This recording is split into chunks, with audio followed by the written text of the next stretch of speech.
So I want to go through 10 ways that you can make your training at home more challenging, so that you can not lose too much strength, but also get more out of what you have access to at home.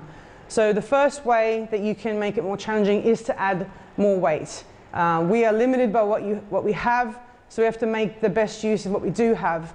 So within sessions, always tell me what load you have, what weight you have, so I can make a judgment call then and there on how you can make it harder. The second point is to add more reps. So we have addressed this within the workouts. We're pushing up to 15 reps on squats and deadlifts because I know we don't have the load that you normally have. So if you want to add more reps and do 20 reps, then you can.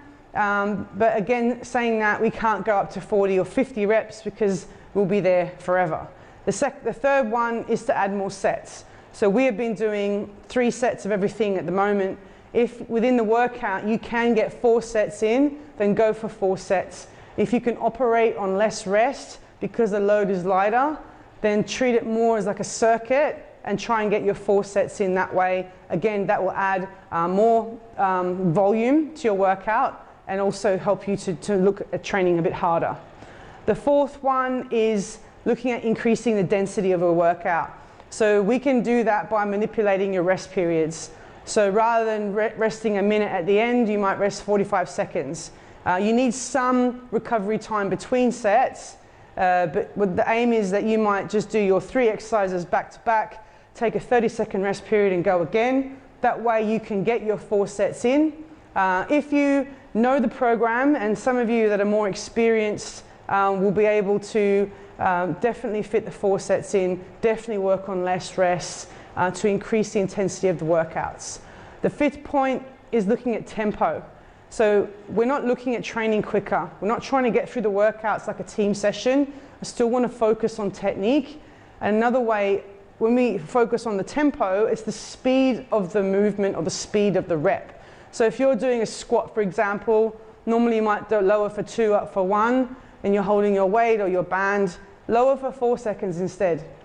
Lower for 4, coming down, and then coming up. Adding that extra 2 seconds of tempo or into your reps and your sets will add more, intensity.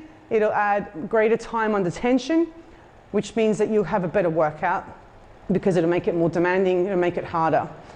The 6th one is looking at adding in isometric pauses. So we're doing this already with our goblet squats with the 5-second hold. You can do this for any exercise. So again, if you're doing your bicep curls, you can pause at the top. You can pause in the middle as well. So you might come up, curl, hold for 2, come down, hold for 2, and then lower. That again will create a greater intensity. It'll make it much more demanding as well. So we can also look at adding like 1.5 reps. So we've done it before with the split squat. We do like we lower, we come up a little, lower back down and come up. So you're adding in an extra 1/2 rep or a 1/4 rep onto all of your exercises. This will then increase the tempo as well. So it'll slow down the movement. It'll create more intensity within the muscles, which will then make it more demanding. So again, if you're training and you know that you're doing squats or push-ups or curls or something like that, then you can add in the pause at the bottom, middle and top, which will make it harder for yourself. You don't need me to tell you to necessarily do this. I've made this video so that you can think about the workouts that we're doing and how you can make them harder for yourself. But also within the session, let me know if you want to make it more demanding, and I'll introduce these techniques into the session to make it harder for you. The 8th one is to use like explosive or plyometrics. So we can do a squat, hold for 5 like we're doing, and then jump up out of that and then back into your squat. You can do the same with push-ups or any exercise for that matter. So you lower down nice and slow because you've increased the tempo, the time under tension. Then you might push up as fast as you can and then lower back down like that. That will increase the demand of the exercise and make it harder for you so you can actually progress and get stronger. The 9th one is adding in like supersets. So we have done a few supersets, but again, we can add some more in if that's what you'd like. So we could do, you know, legs into legs or back into back, like chest into chest. So you're training the same muscle group twice, therefore creating greater fatigue, which will then again increase any results that you're going to get from the training. And the last one, and the most important one, is creating tension. So where we have the load in the gym, we're a bit spoilt, but intrinsically we need to learn to create tension in muscles so that we can get more muscle fibers involved, greater fatigue, and then greater levels of strength. So how we do this is by, as you do a curl, you just flex the muscle more than you need to. You're trying to create as much tension in that muscle, regardless of the weight you have. And I want to work my biceps. As I come up, I just flex them. As I push down, I flex the tricep. So I'm creating tension intrinsically within myself into the muscles that I'm using throughout the movement and the range that we have.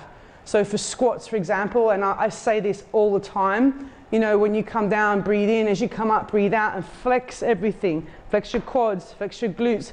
Really pull in and flex all the muscles in your back. So I'm trying to create as much tension within my body as possible to make the exercise as hard as I can.